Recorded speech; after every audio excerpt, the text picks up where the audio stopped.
Hey everyone, this is Rocky from WeLearnChess.com, and in this video I'm going to do something a little different. I'm just going to show you what Chess Mentor looks like on Chess.com. I think you have to have a Diamond membership to do this, although maybe they've changed a little bit the membership levels since they came out with their V3. I'm not sure. But anyway, I'll show you. So this is the old interface, so Learn and Chess Mentor, and you click on Start Training. It'll take you directly to the next lesson where you left off, I think, but you can also click View Courses, and you can sort them by categories. So if you want to do strategy or something, for example, you could do that. Okay, so let's look at one that I haven't done yet. Okay, play against Bobby Fischer. That looks interesting.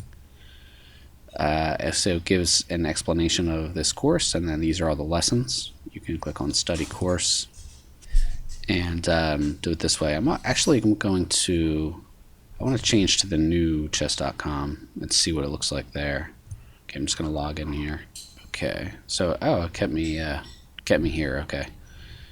Okay, so there's a description of the problem here.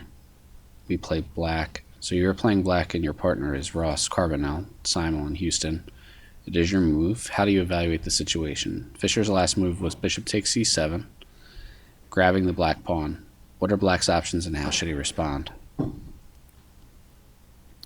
Okay, well obviously my rook is under attack. Let's do a quick material count. We both have 2 rooks, 2 minor pieces, and a queen.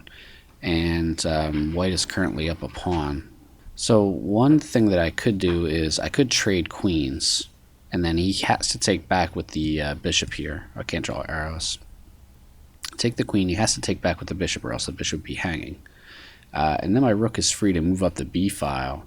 So something like queen takes, bishop takes, and then maybe rook b2. And, actually even queen takes, bishop takes, rook c8, and I'm hitting the loose bishop and I'm also on this pawn.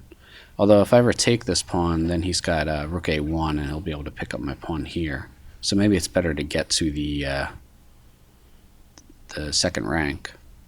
Then see queen takes, bishop takes, rook b2. He does have bishop e6. Hitting my knight and hitting my rook, and if I take this pawn, then he takes my pawn here and doubles my f-pawns, which would be kind of nasty, because I'd like to be able to at least keep a pawn on the g-file to keep this h-pawn in check. Another idea might be takes. I'm not quite sure about this, but okay, queen takes, bishop takes, rook b2.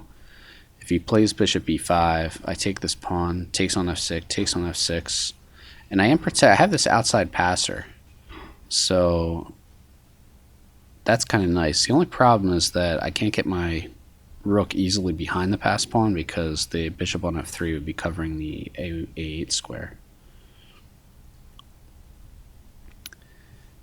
If I immediately play something like bishop d5, well then he can just take my queen, takes, and my bishop's hanging. So I feel like something with taking the queen is the right way to go. So I'm going to start out with this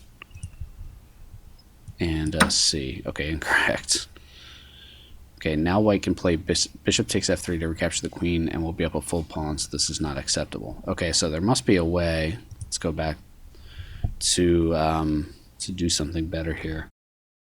There is a tactic here. Okay, I'm kind of silly. Okay, so rook takes, and then after queen takes, then I've got bishop d5, and I'm skewering the queen, or I'm forking the queen in the checkmate square. Fischer resigned here. I'm so glad you spotted this move. Hope you prepared something substantial against queen takes b7. Yeah, so this is actually the error that I made here is when you see that there's some kind of potential move, see if you can switch the order around. I know John Bartholomew is always talking about that in his videos, and that would have helped me here. Because I saw that I could attack the queen with bishop d5, but it wasn't possible in the first move, so I should have looked at it afterwards. Okay, so yeah, now we've got this fork here, and we're forking the queen, and it's obviously threatening checkmate, so probably has to give up the queen. And then after I take back with the knight, I'm actually getting a tempo on the bishop, so it's pretty good all around, obviously. Okay, so that's one lesson. I'm not going to go through all of them, just because. Let's do one more. You're playing black and your partner is Ludek Pachman. It's your move. How do you evaluate the situation? Fischer just played 55, rook d3 to c3. So, okay, it's okay, d3 to c3. Why do you think he played this move? Does white have any good opportunities? What should he do? Okay, so, well, obviously he's attacking my bishop. And I do have the extra piece at the moment. If I just retreat the bishop to e8, he could come in with check on c7, king f7. But I don't think he'll be able to really do much with this pawn. I just wonder if... I don't think there's any really mating threats he can do. This bishop would hold these pawns as well. And I could go in and attack this pawn, or even just create a passer right away. One idea that we should probably look at is simplifying. So like if rook takes f3, rook takes, bishop takes, king takes, and then the immediate b4, I'm within the square of this pawn, so it can't queen. So then b4 takes a3, and I don't think he can stop that pawn. The only question will be whether he's got enough counterplay with these other pawns. So let's just calculate it all the way down. So rook takes f3, rook takes f3, bishop takes f3, king takes f3, b4, a takes b, a3.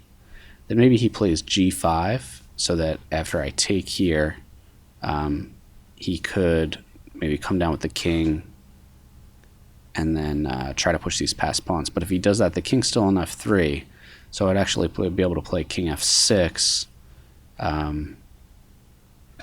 I could even just queen. I don't think I'm getting beat there, so I'm going to try this idea. Oops. Yeah, okay, that's interesting. Okay, so white was hoping that his well-defended pawn chain can neutralize black's material advantage. White attacked the bishop on c6. Your black best trump was the pawn majority on the queen side, and there isn't an immediate way to capitalize on this. All right, great. So I actually had the right idea. Let's see if b4 is the right idea. I'm pretty sure it is. Yeah, I think you just go for it immediately. Now black will promote one of his pawns before white will. Summary: Fischer's move rook d3 to c3 had a threat, and it had to be recognized. Black saw that he can get his a pawn promoted if the white rook is off the board and executed. Yeah, so basically the white king's too far away, and my black king's within the square. That's cool. So that was a couple of Chessman Tour lessons. I hope you liked that. It's something I should do more of, because I like all of the detailed explanations that are in there, and there's tons of lessons on different topics. So yeah, if you're not a Diamond member yet, well, I don't work for chess.com, but it probably sounds like I do, because I just really like the site so much. But definitely highly recommend it. All right, guys, hope you enjoyed that, and I'll see you around for the next video.